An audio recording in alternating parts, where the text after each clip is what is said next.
Get your last dances in. The TikTok ban is happening. And in LA, the mayor passes an executive order to help rebuilding efforts in the city following the devastating fires. I'm Jeffrey St. Arromand of the Trisha Lee team and cast member of Owning Manhattan. And now, let's get to the point. Kicking off our list at number 5, buyer agreements are here for New York City. The governing body of New York City real estate, the Real Estate Board of New York, is now mandating that brokers representing buyers of resale and new development, these brokers will be required to have a buyer's broker's agreement in place starting this week. Now, New York City is not a part of the NAR or National Association of Realtors, and they didn't follow the recent ruling until now. So if you're in New York and you're looking for a home, be prepared to sign a buyer's agreement as you would for the rest of the country. So welcome to 2025, New York City. Taking the number 4 spot this week, the new owner of Michael Jordan's longtime Chicagoland mansion is turning it into a timeshare. After more than 12 years on the market, the mansion is available again, but this time for co-ownership. But it's not cheap to be like Mike. The owner is turning the 32,000 plus square foot mega mansion into a timeshare, and bids for week-long shares are available starting at $1 million plus 2% of the annual expenses, which is estimated to be around $25,000. Now, with 9 bedrooms and 19 bathrooms, the home can accommodate up to 20 guests. Me personally, I'll pass. At number 3, the Chinese government is considering a plan that would have Elon Musk acquire TikTok's US operation to keep the app from being effectively banned. Now, we mentioned this looming ban last year on Let's Get to the Point, and now here we are. So the contingency plan is one of several options China is exploring as the US Supreme Court determines whether to uphold the January 19th ban deadline. So Musk would oversee both X, which he currently owns, and TikTok's US business. Now, the Chinese government officials, they've yet to decide on whether it would proceed. So I guess we should say, let's go Elon? At number 2, the Los Angeles mayor, Karen Bass, issued an executive order this week that seeks to expedite rebuilding efforts after fires destroyed thousands of homes and businesses in LA last week, mostly within the Pacific Palisades. Now, Executive Order 1 requires departments to complete project reviews within 30 days from when a complete application is submitted, and it waives discretionary hearings and zoning rules. Hopefully, this order clears red tape and bureaucracy, and you get to focus on starting to rebuild the area for those people who desperately need homes. Los Angeles authorities are warning against scams and price gouging as thousands of displaced families seek new accommodations as a result of this horrific tragedy in wildfires. The LA County Sheriff says they're very eager to prosecute anyone who thinks they're going to take advantage of the people who have been through this atrocity. The California AG reminds everyone that price gouging is illegal. You cannot do it and is a crime punishable by up to a year in jail and fines. To be clear, prices can only be increased at the most by 10% from before the fire. This week on Let's Get to the Point, we're talking luxury, from shadow yachts to luxury homes. We also have my cast members of Owning Manhattan joining me, Jade and Trisha Lee, giving us a look at our latest luxury commercial listing in the Prime Plaza District just off of 5th Avenue. So now, let's get to the point. At number 5, let's start with luxury. Now, shadow yachts are riding a demand wave. Even Jeff Bezos has one. Now, ship owners are demanding bells and whistles to the point of needing a whole second boat. Now, shadow yachts support larger, often uber luxurious ships. And when it comes to the most elite circles of yachting, they've become a necessary, let's say, flossing item.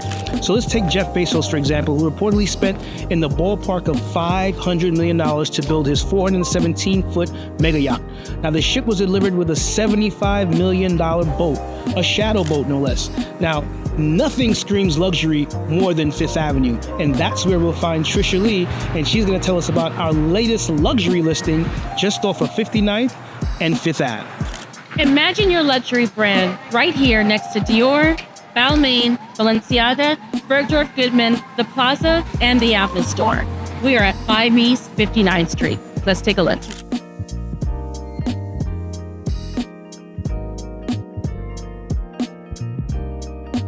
And number 4, staying in the luxury sector, luxury homes across 30 global financial hubs are expected to increase in value by 1.6% on average in this year. That's following a year of 2.2% growth value. And appreciation is set to vary widely, with the biggest upswing in Dubai and several major Spanish cities. Now, Madrid topped the list of all 30 global cities in 2024, with luxury property prices rising 9.4%, followed by Barcelona with an 8.6% growth. Meanwhile, in the US, luxury prices fell in Miami and New York in 2024, but both are forecasted to see price growths this year. And number 3, the housing market will still be tough for home buyers this year, thanks to high prices and persistent supply shortage. However, NAR predicts mortgage rates should stabilize around nearing the 6% mark this year, and at least 10 cities will become housing hotspots. Now, these regions include New England, the Midwest, and the Sun Belt. So if you live in those neighborhoods, in those regions, and in those markets, it's time for you to pound the pavement now.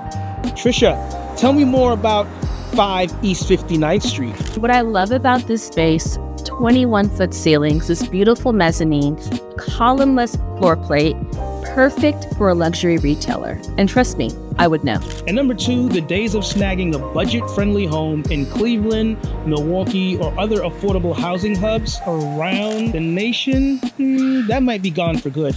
Cleveland leads the pack with a home price surging 15% in the year leading up to December of 2024, making it the largest increase among the nation's 50 biggest cities. Now, Milwaukee and Philadelphia, they had increases as well, up to 14%, and Miami and Chicago wasn't far behind at 11%. Now, all these double-digit price increases hit cities once celebrated as basically havens for affordable living. Nationwide, home prices rose in all 50 of the largest metro cities for the first time since May of 2022. Whew. Now, Jane, I know you're here at our listing at 5 East 59th Street. Let me know your thoughts about this listing.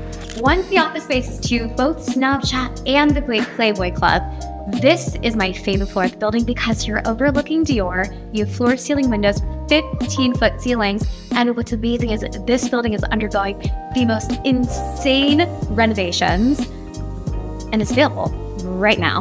Taking the number 1 spot, sales of previously occupied U.S. homes fell in 2024 to nearly 30-year low for the second time in as many years. Now, obviously, that's because of elevated mortgage rates and rising home prices. Now, existing U.S. home sales totaled 4.06 million last year, and that's a 0.7% decline from 2023. That is the weakest year for home sales since 1995, echoing the full year results from 2023. Now, the elevated borrowing costs have limited home hunters' buying power on top of years of soaring prices. But with rates expected to stay at 6%, hopefully this makes for a better year ahead. So today, let's get to the point. We're going to do something a little bit different. We're going to talk about one news item and how that directly impacts the real estate market. And today we're going to talk about tariffs. So first of all, we know the Trump administration is implementing a 10% tariff on China and 25% on Canada and potentially Mexico. We'll get to Mexico in a second. But the way that works is very simple, because a lot of Americans have a misconception on the way tariffs work. The incoming country, whether it be China and or Mexico or Canada, the product coming from that country, they don't pay the tariffs. The tariffs are paid by the corporation that purchased the product. Case in point, for myself, if I am the corporation, I purchase from Canada, and when I purchase from Canada, I have to pay the 25% conceivably or 10% on top of the cost of the goods. And that, my friend, is now pushed onto the consumer, to us, the American people. We now have to cover the cost of those margins that the corporation loses. The ultimate rationale is that as a corporation, you choose to not purchase from China and or Canada, and you purchase from a country that doesn't have those tariffs levied, and or you purchase within the US, and so you eliminate those tariffs altogether. But odds are, at this late juncture, these corporations will continue to purchase from Canada, from potentially Mexico, from China, and then we, the consumers, going to cover the cost. So now let's talk about how tariffs directly impact first-time home buyers. We all know this is a supply and demand issue. We know post-pandemic, there's been a 40% increase in home prices. And so where do 70% of the imported goods. This is soft lumber and gypsum. Where does that come from? That comes from Mexico and Canada.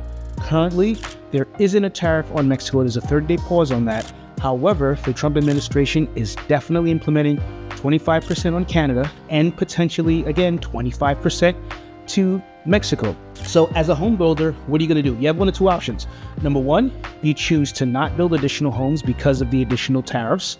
And you just push the price point because we know that there's a supply and demand issue, or you choose to build more homes. As a result of that, that cost is pushed to the consumer, the first-time home buyer.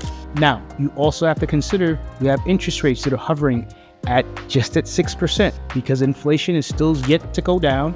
And so now you couple increased cost for the home builders that's going to be pushed onto consumers, coupled with interest rates, that causes for a lot of additional costs that home buyers simply cannot undertake. And now let's think about the grander picture. Now in LA, we have the fires in LA. This is a period where there's going to be the potential for rebuilding these communities.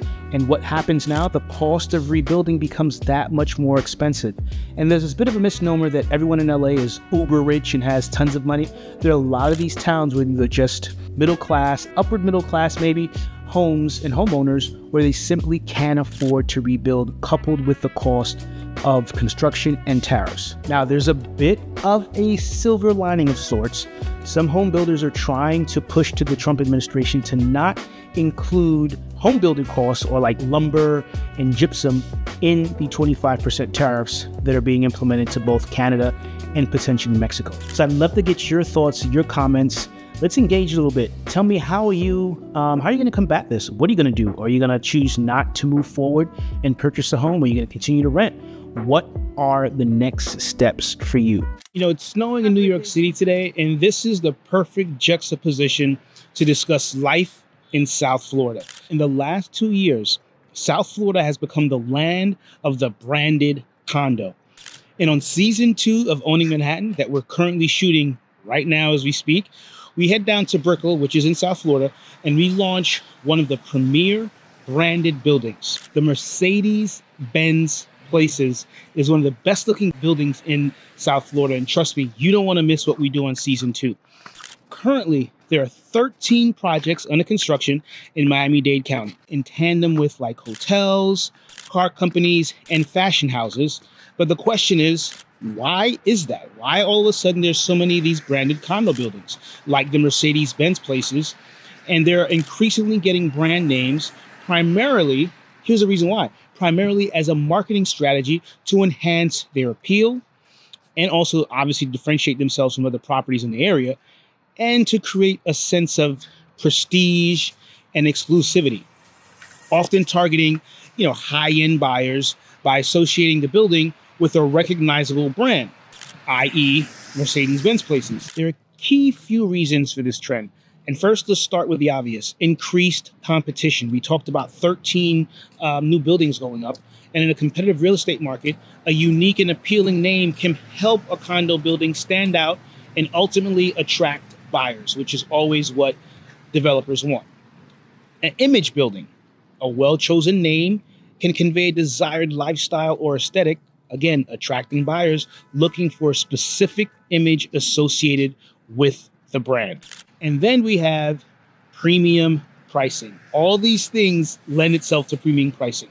Branded condos can often command higher prices due to the perceived add value and prestige associated with the name, i.e. Mercedes-Benz Places. Now, all of this ultimately leads to one thing, marketing leverage. Now, a brand allows for more target marketing campaigns and it's easier recognition among potential buyers, which is the bottom line.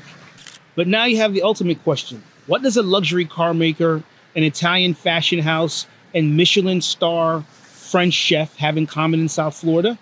They are among the more than a dozen luxury brands collaborating with developers to build luxury condominiums with features including everything from personalized furniture, car elevators, and private restaurants to lure more ultra-rich buyers to greater Miami.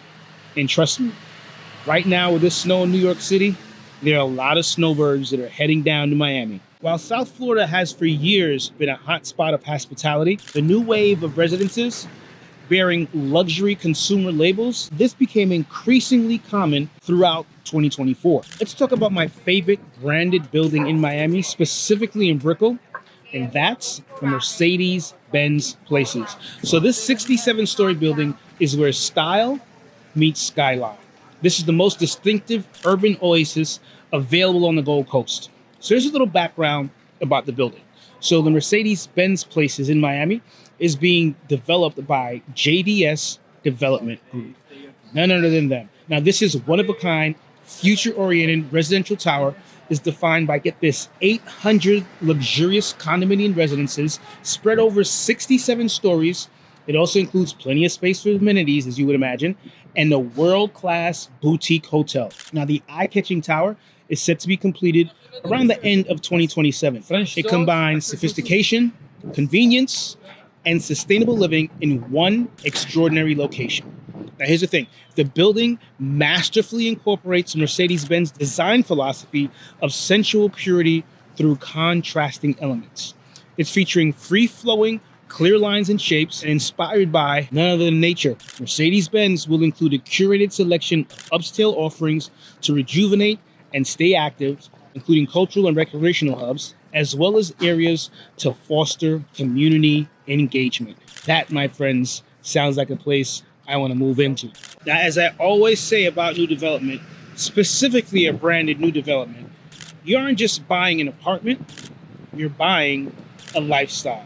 I'm Jeffrey St. Armand of the Trisha Lee team and cast member of Owning Manhattan Season 2.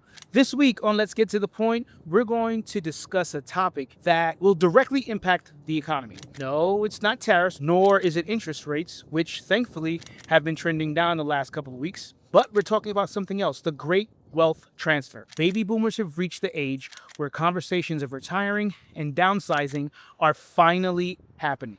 Now, typically, it's also the time parents begin to see just how much of their estate they're willing to share with their children while everyone is still together. But here's the catch. The great wealth transfer is actually projected to hand off trillions of dollars from baby boomers to their Generation X, Millennial, and Generation Z adult children over the next 20 years. So the value is totaling nearly $84 trillion, with about $72 trillion going to heirs and $12 trillion to charities. Now, according to a new survey, folks over 60 are holding on to their assets for as long as possible. Now, according to a new report from Charles Schwab, almost half of the boomers surveyed confessed that they wanted to enjoy my money for myself while I'm still alive. I can hear my parents saying that now. Can't you? Especially my grandparents saying that. But UBS forecasted that boomers' assets would transfer to the younger generations within the next, let's say, 20 to 25 years. While there's data that suggests children of boomers will still inherit real estate from their folks, the timeline has definitely stretched. So the great wealth transfer is happening right now, but many aging boomers have other ideas, which I actually agree with, including sharing family travel they and their families can enjoy together. Call it revenge travel, but every generation is eager to hit the roads and the runways. Now, one key trend in the travel industry is multi-generational travel, where typically older adults organize, finance, and even share the expenses and make memories with their adult children and grandchildren. That I really like. But the question remains, how will the wealth transfer impact the real estate market? 3 out of 4 boomer homeowners were reportedly looking to pass the proceeds from the sale of their homes or the homes themselves to their kids. Now, that's according to a survey by Freddie Mac. Now, we know this is necessary as home prices continue to escalate. Now, boomer-owned homes will decline from 32 million in 2022 to 23 million by 2035, meaning more houses will still enter the market in the coming decade. The economic changes of this past decade, inflation, combined with rising healthcare costs and living longevity, have made it rather necessary for mom and dad and grandma to hold on to their assets. It's no wonder that the majority of boomers are planning to distribute only about 40% of their assets while living, leaving the rest to pass on after their passing. So that, my friends, is what home wealth transfer is all about. Now, for all your latest information regarding real estate news, trends, and updates, continue to follow Estate Media right here.